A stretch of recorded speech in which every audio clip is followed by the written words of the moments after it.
чакаме 5 марта. Какво ще правите на 5 март? Ще гледаме първия филм, София Филмфест. Филм. Досието Петров открива, доколкото знам. Супер, ще имаме го гледаме. Досието Петров. Аз нищо не знам за Досието Петров, между другото. Аз знам, че сценарист е Жан-Клод Кариер. То е достатъчно. Добро начало. Хубаво, да. Да, Филмфеста. Май остана последното място, където да ходиш с това усещане за киното. Тази година има много такива първенци, деца минали по други фестивали. Зимен сън. Зимен сън го гледах. Зимен сън го гледах съвсем скоро, между другото. Силно съм впечатлен. 3 часа и нещо филм. Трябва му дадеш малко шанс, понеже първия половин час почти нищо не се случва. Той е ключовия първи половин час. Нали? Там, ако продължиш да гледаш един филм, филмът така оцелява. Аз в Кан се опитах да го гледам и закъснях за прожекцията 15 минути. Да ме бяха пуснали, щях да си изгледам. След първия половин час да гледаш, явно няма да ме пуснаха, за съжаление. Но иначе режисьорът е много сериозен. Той е носител в Кан на голяма награда, доколкото си спомням предишни фестивали. И е напълно заслужено, защото хем умен филм, хем има и намигване. Тоест, доколкото знам, сценария си го е писал той и жена му. Тоест, те двамата са работили.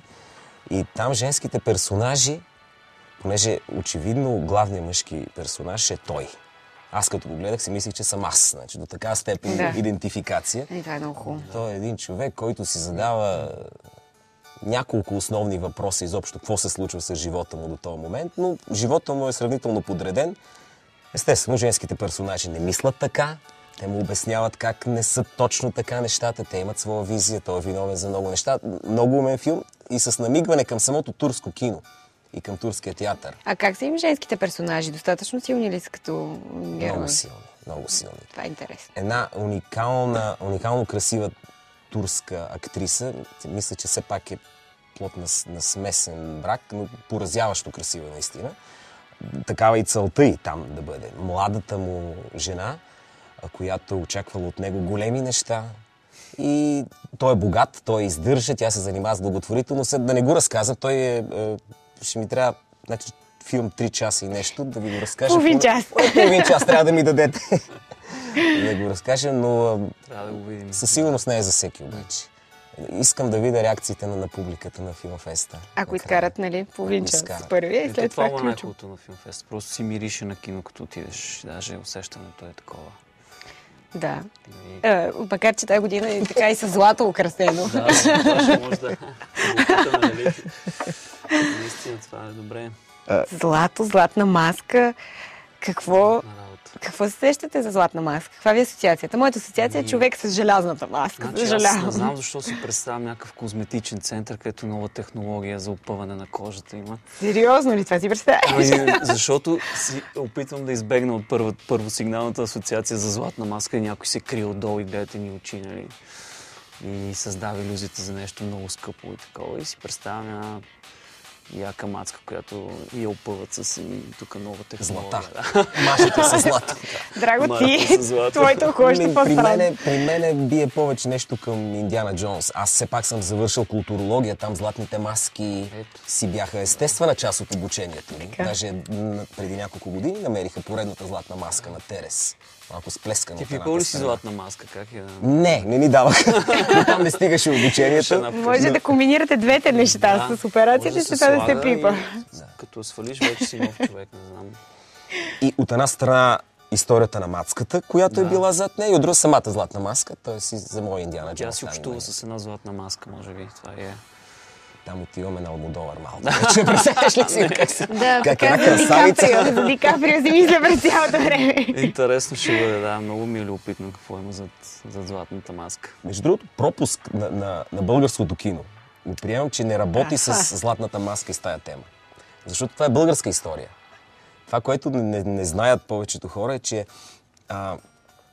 историята на златната маска Дюма открива в едни стари архиви. И му става много любопитно за владетеля, чието лице е скрито. Но той не знае, че всъщност това се е случило по времето на Калоян, победата над кръстоносците и Балдуин. Да. Калоян хваща Балдуин, но според някои историци той е убит. И понеже Балдуин Фландърски е имал характерна червена коса, това е било характерно за тяхната династия, Калоян му слага маска, от която се вижда само червената коса. Така че той казва, ние заловихме, ето го, жив. Той в Балдуиновата кула от тук нататък трябва ни жив, да покажем, че сме хванали най-голямата сила, мощта на кръстоносците и никой не знае как изглежда. Той седи само с тая червена коса. Интересно. Това записват латинските хронисти, това попада и оттам нататък българска история. Колко е вярна, не знам, но е много кинематографично, може да се направи. Да, какви ли не неща сме измислили на времето, да ходим тайно да се промъкваме да гледаме в филмфест. Няма сега да ги разкрием, че може някой още да работят. Това си е мечта, това е Кенче, да. Да, много е хубаво, чакайте да го пипам. Златен билет в собствен сос или е празнувате? Не, вкусът на киното, да. Много хубаво са го разиграли. Като начало на български филм в интересна истина. Чанове, Чанове. кози, българското село. И едно грубо отваряне трябва да Да, има. шляп на забавен Да. канал. Винаги съм си представил как успявам да изгледам всички филми на Филмфест. Това е абсолютно невъзможно за мен лично, но все пак тази фантазия продължава да седи и... Да, обаче ако имаш такъв билет, поне можеш да се опиташ. Това на късмет ли е да изгледам всички филми? Аз не знам, ако някой го спечели сега този билет, това усещате ли трябва да си вземе поне колко една седмица отпуска? За да имаш златен билет и да не изгледаш всички филми, на които можеш да отидеш, не знам. Аз вътрешно бих се... Що да не е държавна Ти си толкова кауза, много. когато върви Филмфеста, да е едноседмична или там доседмична. Дървена ваканция. Дървена ваканция, за да може Златна да- ваканция. Лоша идея, между другото. Това не е лоша идея.